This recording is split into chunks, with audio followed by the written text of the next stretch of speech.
మేమైతే పొద్దున్నే 6 గంటలకు కడపకు బయలుదేరిపోయాము.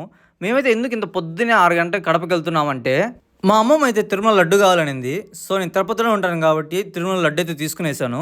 తీసుకొని కడపకైతే బయలుదేరిపోతున్నాను. మనం తిరుపతిలో ఉన్నాం చాలు ప్రతి ఒక్క రిలేటివ్ లేతే ఏ ఫ్రెండ్ అయినా సరే తిరుమల టికెట్లు కావాలి, లేతే తిరుమల లడ్డు కావాలి, లేతే ఇక్కడ రూములు కావాలని అడుగుతుంటారు. అలాగా మీ రిలేటివ్ గానీ, లేతే మీ ఫ్రెండ్ గానీ ఉంటే కింద నేమ్ అయితే కామెంట్ చేసేయండి.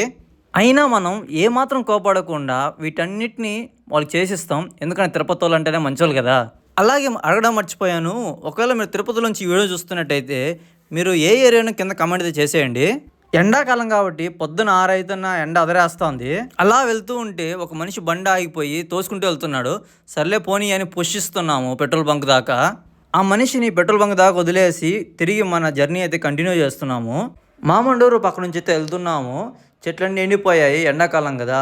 అదే వానాకాలం అయితే ఈ ప్లేస్ చూడడానికి చాలా బాగుంటుంది.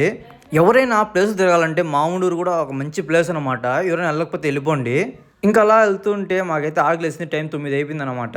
సరే అలా కోడూరుకి వచ్చేసాం కదా, కోడూరు ఒకసారి ట్రై చేద్దామని దిగాము. యాక్చువల్లీ మా వాడు కొన్ని సంవత్సరాలు కోడూరులో అయితే ఉన్నాడు కాబట్టి ఆ మనిషికి తెలుసు ఎక్కడ ఏం బాగుంటుంది అనేసి. అలా కోడూరు 10 నిమిషాలు తిప్పి లాస్ట్కి అయితే మా వాడు టిఫిన్ షాప్ దగ్గరికి తీసుకొచ్చేసాడు. ఇక్కడ దోశ అయితే సూపర్గా ఉంది కానీ వడ బాలేదు. ఏ లిటిల్ బిట్ డిసప్పాయింట్మెంట్ అనమాట. ఇంకా సరే అని పొద్దునే బేకరీ కాడికి వెళ్ళి జ్యూస్ అయితే తీసుకునేసాం. అక్కడ నుంచి తినేసి మన ప్రయాణాన్ని అయితే తిరిగి కొనసాగిస్తున్నాం మనం. ఈ రోడ్ చాలా డేంజర్ అనమాట, యాక్సిడెంట్లు ఎక్కువ జరుగుతుంటాయి. ఎప్పుడైనా ఇటు పక్క వెళ్ళేటప్పుడు చాలా జాగ్రత్తగా చూసుకొని వెళ్ళండి. మనమైతే కడపకైతే చేరుకునేసాం అనమాట. ఫైనలీ అంతా బాగానే ఉంది కానీ మా అమ్మ వాళ్ళ ఇంటికి నేను దారి అయితే మర్చిపోయాను. నాకు దారి అయితే అస్సలు గుర్తులేదు. మా ఊరికి తెలుసు అని అటుపక్క ఇటుపక్క తిప్పుతూనే ఉన్నాను. ఇప్పటికే గంట అయిపోయింది. ఇంకా మా వాడి కోపం వచ్చి మా అమ్మ వాళ్ళకి ఫోన్ చేయమన్నాడు. ఇంకా ఫోన్ చేసి అడ్రస్ తెలుసుకొని వాళ్ళని వీళ్ళని అడిగితే నేరుగా ఇంటికాడికి వెళ్ళిపోయాము. ఫైనల్గా మనమైతే లడ్డు తీసుకొని మా అమ్మ వాళ్ళ ఇంటికాడికి అయితే వచ్చేసాము. ఇంకా లడ్డు తీసుకెళ్ళి లోపల తనకి ఇద్దాము. అంతా అయిపోయి ప్రశాంతం కూర్చుంటే మా ఫేస్లు ట్యాన్ అయిపోయాయి ఎండకి. మా వాడు చూడండి తిడుతున్నాడు, నా వల్ల ఇలా ఫేస్ ట్యాన్ అయిపోయింది అనేసి. ఇంకా ఇచ్చేసి మనం తినేసి మళ్ళీ తిరిగి అయితే తిరుపతికి బయలుదేరిపోయాము. అలా వెళ్తుంటే ఈ ట్రైన్ సీనరీ కనపడి తీస్తే బాగుంటుందని వీడియో తీశాను ఒకటి.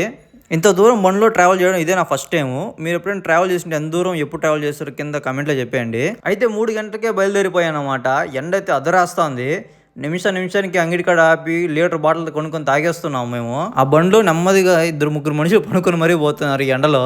మేబీ వర్క్ చేసి అలసిపోతున్నారు కాబట్టి పనుకొని ఇంటికి వెళ్తున్నారు వాళ్ళు. ఎలాగో ఇంత దూరం వచ్చాం కదా అని మా వాడు కూడా వాళ్ళ ఊరికి అయితే తీసుకెళ్ళిపోతాను నన్ను.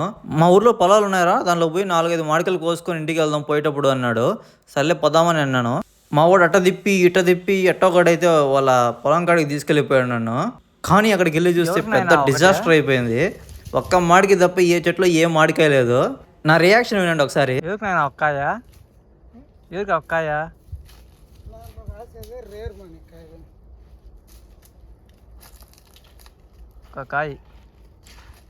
మాడికాయలు లేకపోయినా సన్సెట్ అయితే వేరే లెవెల్లో ఉంది.